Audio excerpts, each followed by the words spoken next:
Hello and welcome to our YouTube channel make the life bright. Students, आज के इस video में quadratic equation का इंट्रोडक्शन पार्ट देखेंगे। इट मीन्स कि इसमें हम लोग बेसिकली समझेंगे क्वाड्रेटिक इक्वेशन होता क्या है और क्वाड्रेटिक इक्वेशन में हम लोग रूट्स कैसे फाइंड आउट करते हैं, इस चीज़ के बारे में देखेंगे। ठीक है, तो सबसे पहले हम लोग बात करते हैं क्वाड्रेटिक इक्वेशन के बारे में। तो यहाँ पर दो वर्ड है, एक तो क्वाड्रेटिक और दूसरा इक्वेशन है। तो हम लोग इससे पहले linear equation in two variable पढ़ चुके हैं। तो लीनियर इक्वेशन क्या होता था तो वो पहले आप समझिए। अगर मैं बात करूं लीनियर इक्वेशन के बारे में तो वो किस फॉर्म में होता था, तो ax plus b y plus c is equal to 0, ये इसका फॉर्म था। ये तो लीनियर था। अब लीनियर कहने का मतलब क्या हो गया था कि अगर जो वेरिएबल यूज किया जा रहा है उसका अगर पावर, ठीक है, अगर जो वेरिएबल यूज किया जा रहा है उसका पावर अगर 1 हो, ठीक है, और नंबर ऑफ वेरिएबल्स 2 था, तो हम लोग पढ़े थे लीनियर इक्वेशन इन 2 वेरिएबल। यहां पर देखिए तो जो वेरिएबल है वो x है और ये y है। यहां पर x का भी पावर 1 है और y का भी पावर 1 है। मतलब कि यहां पर जो वेरिएबल यूज किया जा रहा है उसका पावर 1 है और इस कारण से हम लोग इसको कह रहे थे क्या, लीनियर। अब जो हम लोग पढ़ने वाले हैं वो क्वाड्रेटिक। क्वाड्रेटिक मतलब वेरिएबल का पावर 2। इट मींस जो भी हमारे पास गिवन इक्वेशन होगा उसका डिग्री कितना होगा, 2 होगा। ठीक है, तो एन एक्सप्रेशन, ठीक है, an expression which is in the form of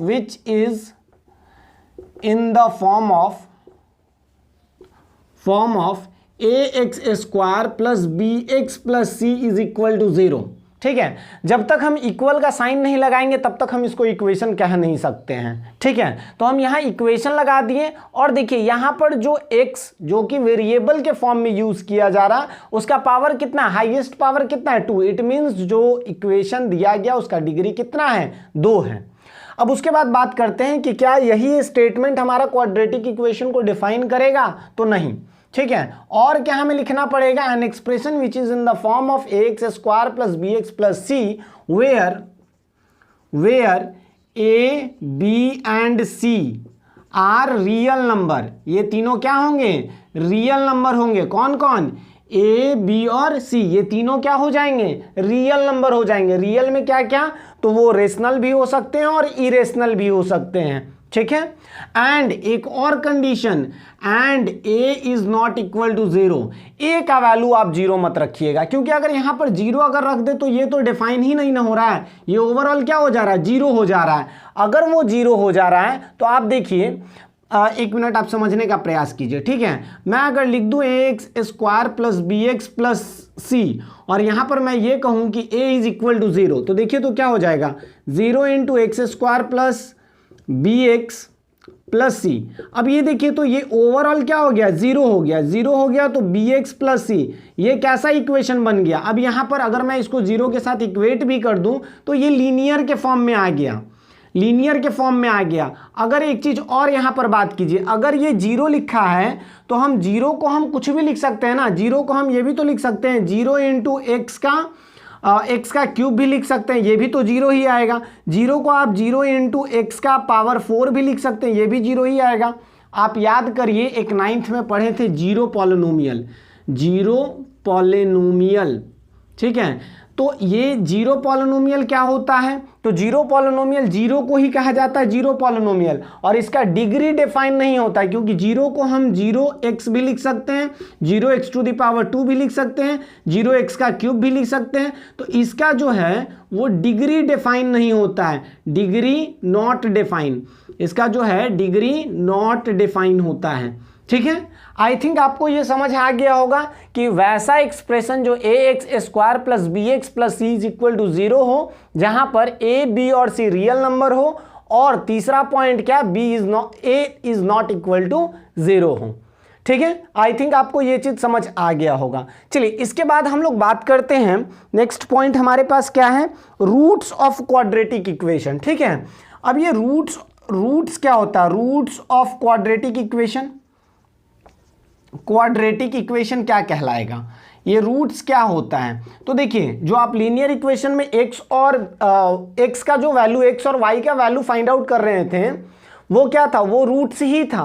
मतलब कि दिए गए एक्सप्रेशन में x का वैसा वैल्यू जो दिए गए एक्सप्रेशन को सेटिस्फाई करता हो। ठीक है, अब मैं मान लेता हूं कि अगर हमारे पास एक एक्सप्रेशन दिया गया है, क्या एक एक्सप्रेशन दिया गया ax² plus bx plus c is equal to 0। Let, मैं मान लेता हूं let alpha is the root of given expression या फिर गिवन क्वाड्रेटिक इक्वेशन, देन अगर ये अल्फा जो है, अगर इसका ये क्या है, रूट है, मतलब कि यहां से ये जरूर होना चाहिए कि a alpha square plus b alpha, ठीक है, plus c is equal to क्या हो जाना चाहिए, 0 हो जाना चाहिए। मतलब कि हम वैसे वैल्यू को रूट कहेंगे जिस वैल्यू को x के जगह पे रखने पर दिए गए इक्वेशन का वैल्यू क्या आ जाए, 0 आ जाए। ठीक है, आई थिंक आपको ये चीज़ समझ आ गया होगा। देखिए, मैं जो बुक प्रीफर कर रहा हूँ वो आर.एस. अग्रवाल प्रीफर कर रहा हूँ, आपको दिख भी रहा होगा। ठीक है, आर.एस. अग्रवाल है, तो इसी से मैं जो भी पॉइंट्स जो मतलब पॉइंट बाय पॉइंट मैं आपको समझाने का प्रयास कर रहा हूँ। यहाँ पर दिया गया है कि if alpha is a root of ax² plus bx plus c is equal to 0, then x is equal to alpha satisfy the given equation. मतलब कि वो सेटिस्फाई करना चाहिए। अगर सेटिस्फाई कहने का मतलब क्या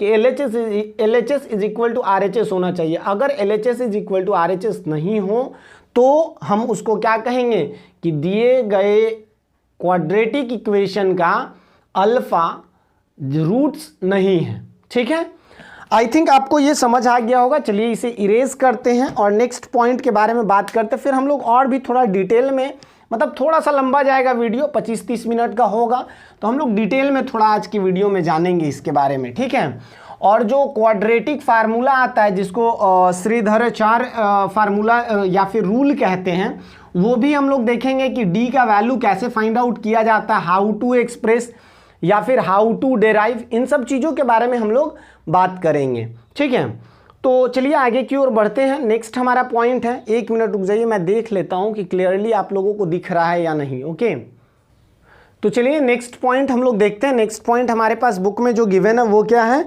सॉल्विंग अ क्वाड्रेटिक इक्वेशन। अच्छा, सॉल्विंग अ क्वाड्रेटिक इक्वेशन, यही हमारे लिए इंपॉर्टेंट भी है। सॉल्विंग अ क्वाड्रेटिक इक्वेशन, यही हमारे लिए बहुत इंपॉर्टेंट है। ठीक है, सॉल्विंग अ क्वाड्रेटिक इक्वेशन का मतलब क्या, फाइंडिंग रूट, इसका मतलब क्या कह सकते हैं, finding roots of given of quadratic equation, of quadratic, जो भी क्वाड्रेटिक इक्वेशन दिया जाएगा उसका रूट्स फाइंड आउट करना ही तो सॉल्विंग कहला रहा है। यहाँ पर सॉल्विंग अ क्वाड्रेटिक इक्वेशन मतलब क्या हो गया, फाइंडिंग द रूट्स ऑफ, मतलब कि अगर हमारे पास ax² plus bx plus c दिया गया तो उसमें x का वैल्यू फाइंड आउट करना ही तो सॉल्विंग अ क्वाड्रेटिक इक्वेशन कहलाएगा।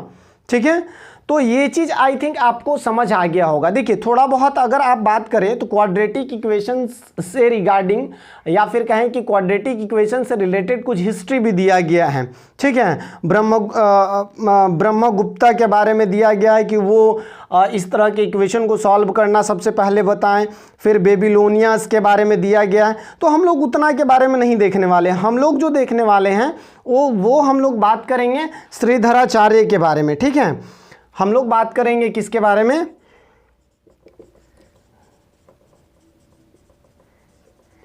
ये रूल जो है श्रीधराचार्य रूल, या फिर हम इसी को कहते हैं क्या, completing square method, completing square method.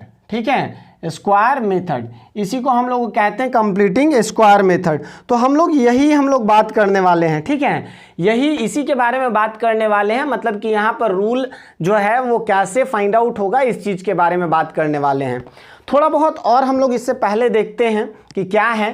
तो देखिए, सॉल्विंग अ क्वाड्रेटिक इक्वेशन के बारे में बात करें ना, तो 2-3 मेथड आप लगा सकते हैं। पहला तो मेथड, आप जो भी क्वेश्चंस दिया रहेगा ax² plus bx plus c, आप पहले ये तो चेक कर लो कि ये कोई आइडेंटिटी बेस्ड क्वेश्चन तो नहीं है। जो आप फैक्टराइजेशन बनाए थे ना, फैक्टराइजेशन जो आप 9th में बनाए हैं, क्या उसमें जो आइडेंटिटीज आप यूज कर रहे थे, आइडेंटिटीज में आप चेक कर लेना है क्या, a प्लस बी का whole square, a minus b का होल स्क्वायर। ठीक है, अब यहाँ 3 टर्म दिए गए हैं तो a square minus b square तो लगेगा नहीं। ठीक है, फिर उसके बाद अगर हम बात करें तो ए प्लस बी का होल क्यूब भी नहीं लगेगा, क्योंकि इसका क्या होता है, a cube plus b cube plus 3a square b plus 3ab square. तो ये 4 टर्म है, तो मोस्टली ये दोनों आपको चेक करना है। ठीक है, ये दोनों चेक करना। उसके बाद अगर ये दोनों नहीं लग रहा है, ठीक है, तो आपको यहां पर क्या यूज करना है, मिडिल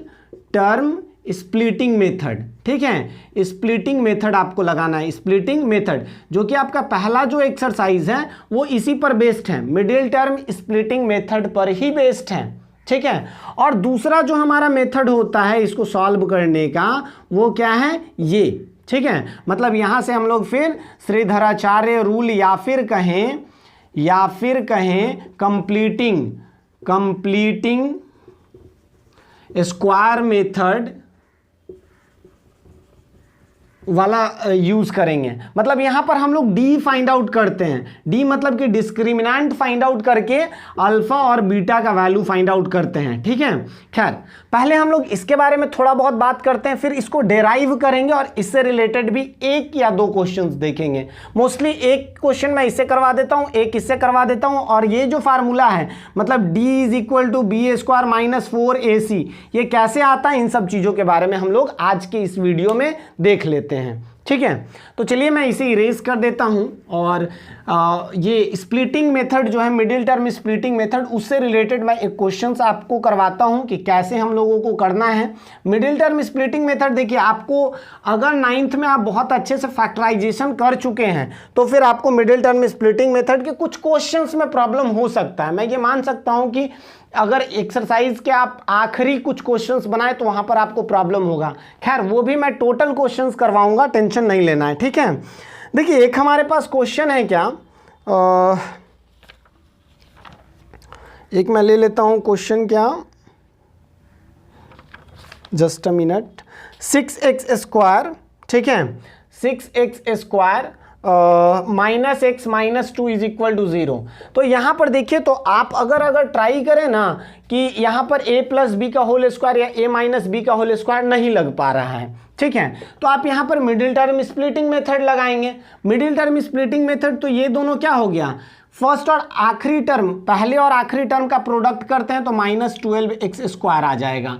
मतलब हम लोगों का पहला स्टेप क्या होता है, फर्स्ट और लास्ट टर्म का प्रोडक्ट करना। ठीक है, तो माइनस 12x स्क्वायर आ गया। अब देखिए, तो आप ये दोनों छाप दीजिए। ठीक है, पहला और आखिरी टर्म को छाप दीजिए, कोई दिक्कत नहीं है। अब ध्यान दीजिए, यहाँ माइनस है, यहाँ माइनस है और यहाँ भी माइनस है। इसको हमें 2 पार्ट में स्प्लिट करना, और कुछ इस तरीके से स्प्लिट करना है कि दोनों टर्म जो आए वो दोनों को प्लस करने पे माइनस एक्स हो और प्रोडक्ट करने पे क्या आ जाए, माइनस 12x स्क्वायर आ जाए। अच्छा एक चीज बताइए, अगर मैं ये बोलूं कि 2 टर्म और दोनों को प्रोडक्ट करने में माइनस में रिजल्ट आ रहा, मतलब कि ये तो श्योर हो रहा है कि एक प्लस में होगा और दूसरा टर्म माइनस में होगा। बिल्कुल ठीक है, तो मैं यही लिख देता हूं, एक माइनस में और दूसरा प्लस में। ठीक है, 2 टर्म में स्प्लिट करना है और ये दोनों टर्म का प्रोडक्ट हमारा माइनस 12x स्क्वायर होना चाहिए। तो जाहिर सी बात है, दोनों टर्म में से एक प्लस में होगा और दूसरा माइनस में, क्योंकि प्लस इंटू माइनस ही माइनस होता है। या फिर आप कहो कि एक माइनस में और दूसरा प्लस में होगा, दोनों सेम ही चीज है। लेकिन एक चीज यहां ध्यान देना है कि जो माइनस वाला टर्म होगा वो ग्रेटर होना चाहिए, क्योंकि ये दोनों को ऐड करने पे भी तो मेरा आंसर माइनस एक्स आना चाहिए ना। तो देखिए मैं यहां लिख सकता हूं 4x और ये 3x। देखिए तो ये दोनों को सॉल्व करने पे माइनस एक्स आ रहा है ना, और ये दोनों का प्रोडक्ट करिए तो माइनस 12x स्क्वायर आ रहा है। अब ये दोनों में से 2x कॉमन आ रहा है ना, 2x कॉमन, तो हम लिख सकते हैं 3x माइनस 2, और यहां से आप 1 को कॉमन कर लीजिए तो 3x minus 2 is equal to 0। अब देखिए 3x माइनस 2 इंटू क्या आया, 2x plus 1 is equal to 0। अब क्या करिए, 3x minus 2 is equal to 0 करिए, एंड मतलब कंपेयरिंग करना, on comparing 2x plus 1 is equal to 0 कर देना है। ठीक है, अब यहाँ से अगर हम सॉल्व करें तो ये 2 राइट साइड में जाएगा तो +2 और ये मल्टीप्लाई में है, डिवाइड हो जाएगा इधर। एंड दूसरा क्या हो जाएगा, 2x is equal to -1 and x is equal to -1/2। तो ये तो हो गया मिडिल टर्म स्प्लिटिंग मेथड से कैसे सॉल्व करेंगे क्वेश्चन को ये। ठीक है, अब देखिए कुछ वैसे क्वेश्चंस आपको देखने को मिलेंगे, जैसे कि मैं आपको एक दिखा रहा हूं। ठीक है, एक मैं आपको क्वेश्चन दे रहा हूं, आप जस्ट वेट। ओके, देखो आपको मैं एक क्वेश्चन दे रहा हूं, 9x² + 7x - 2। अगर ये क्वेश्चन दिया गया है ना तो ये 18 आ रहा है, हालांकि 9 और 2 में स्प्लिट हो जा रहा है। ठीक है, 9 और 2 में स्प्लिट हो जा रहा है ये, नहीं 9 और 2 में स्प्लिट नहीं हो पाएगा। आप देखो इसको स्प्लिट करने का प्रयास करो तो -18x²। ठीक है, हाँ स्प्लिट हो जाएगा। ठीक है, मेनली यहाँ पर ये मैं कहना चाह रहा हूँ ना कि जब कुछ क्वेश्चंस हमारे पास दिए गए हों और उसमें मिडिल टर्म स्प्लिटिंग मेथड ना लगे, तब आपको रूल लगाना है क्या, कंप्लीटिंग स्क्वायर मेथड। ठीक है, बात समझ आ रहा है क्या? जो हम लोग पढ़ेंगे अभी -b ± √d/2a, अल्फा और बीटा का वैल्यू जो होता है वो क्या होता है, -b ± √d/2a।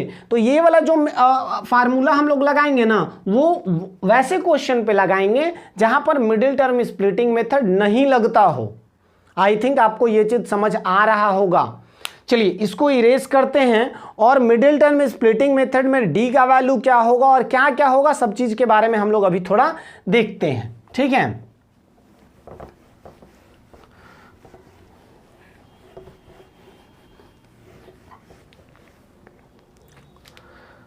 चलिए तो आगे की ओर बढ़ते हैं। मैं थोड़ा बहुत ज़्यादा गर्मी है यार, और इस रूम में फ़ैन मैं चला नहीं सकता, कूलर मैं चला नहीं सकता, और इस रूम में एसी नहीं है। सबसे बड़ा प्रॉब्लम ये है। ओके, तो चलिए खैर कोई नहीं। अब हम लोग बात करते हैं क्वाड्रेटिक फार्मूला। ठीक है, क्वाड्रेटिक फार्मूला जिसको हम लोग कह सकते हैं क्या,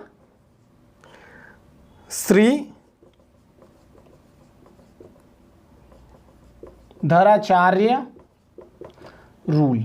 ठीक है, अब हम लोग बात करेंगे इसके बारे में। ओके, तो हम लोग अब बेसिकली इसके बारे में बात करेंगे। इसमें इसके माध्यम से कैसे हम लोग अल्फा और बीटा को फाइंड आउट करते हैं, इस चीज को देखेंगे।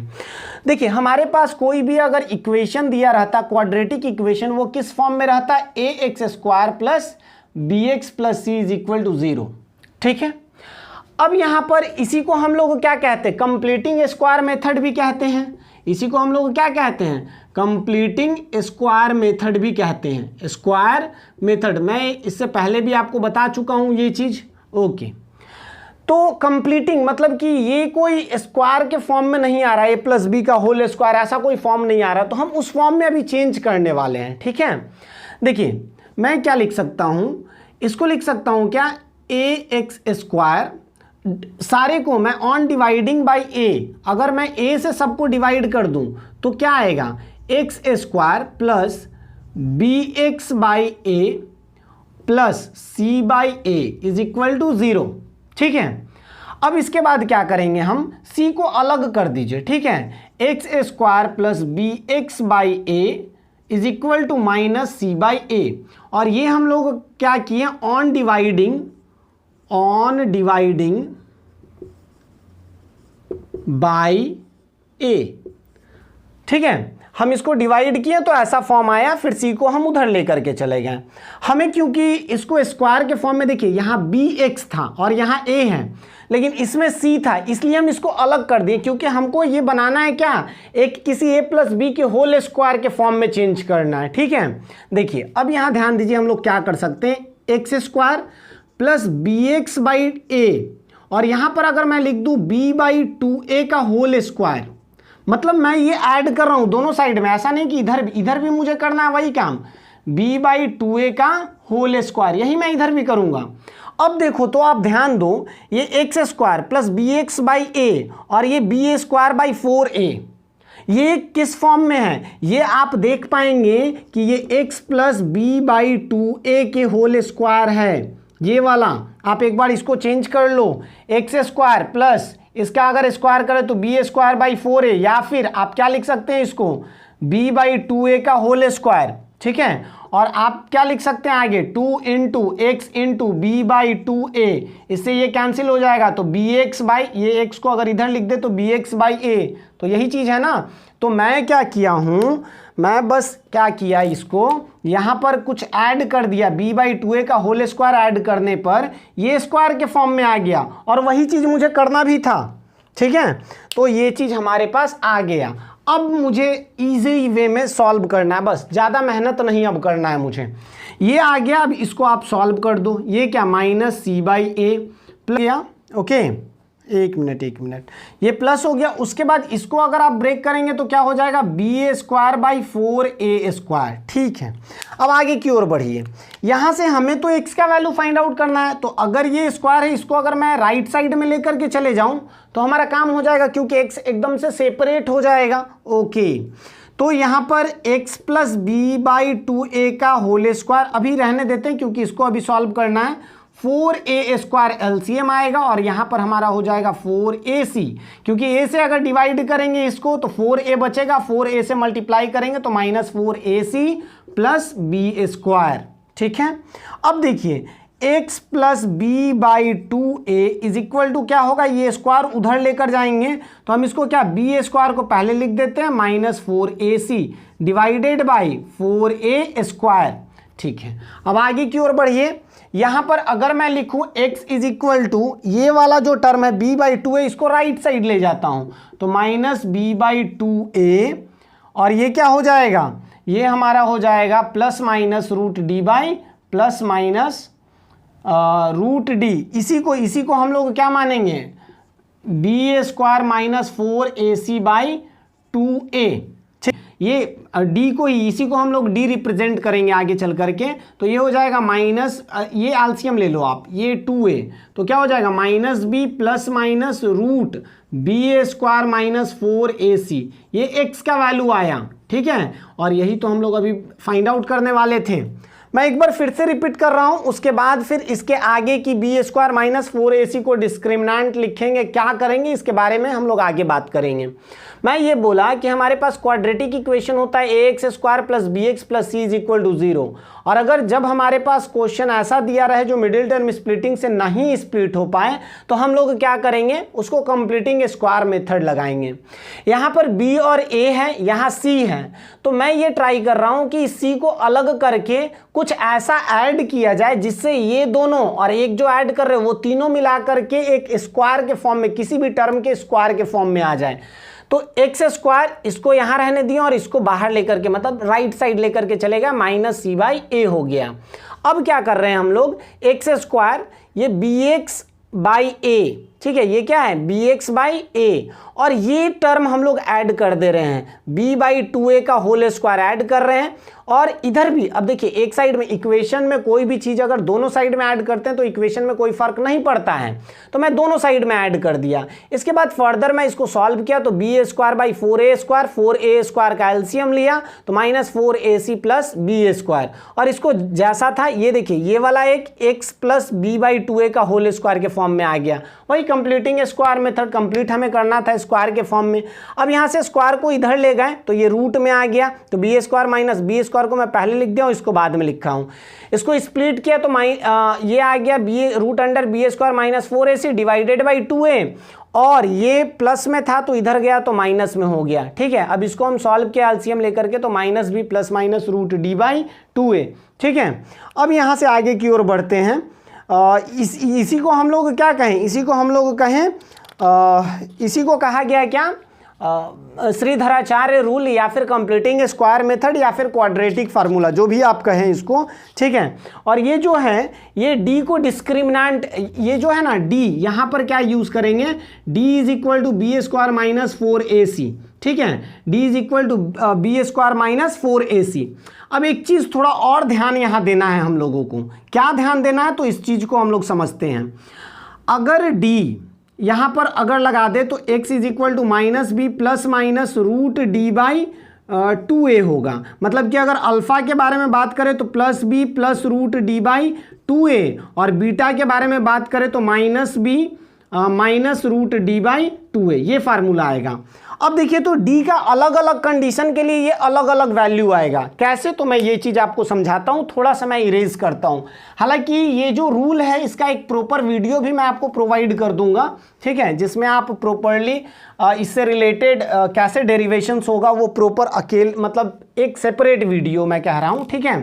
अब देखिए तो अगर d का वैल्यू लेस देन 0 होगा, अगर d का वैल्यू लेस देन 0 होगा, अगर मैं d का वैल्यू क्या लगा दूं, लेस देन 0, 0 से छोटा, मतलब कि ये 0 से छोटा मतलब कि d is equal to negative number, d is equal to क्या, नेगेटिव नंबर। और जैसे ही यहां पर नेगेटिव नंबर आएगा तो ये एक इमेजिनरी रूट रिप्रेजेंट करेगा। जैसे ये जो है, जैसे आप देखे होंगे -1, ये क्या है, ये एक इमेजिनरी नंबर है। तो इमेजिनरी नंबर, तो हम यहां पर इस कंडीशन में क्या कहेंगे कि real root can not exist, real root not exist, ठीक है, रियल रूट एग्जिस्ट नहीं करेगा, क्योंकि ये जो नंबर है नेगेटिव में आएगा d का वैल्यू और d नेगेटिव में आएगा तो इमेजिनरी रूट एग्जिस्ट करेगा, रियल रूट एग्जिस्ट नहीं करेगा।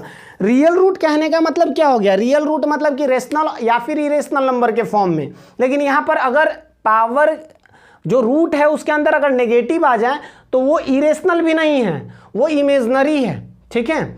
अब ये तो हो गया। दूसरा अगर हम बात करें कि d इज ग्रेटर देन 0, अगर d ग्रेटर देन 0 हो तो real and unequal root exist करेगा, रूट एग्जिस्ट, ठीक है।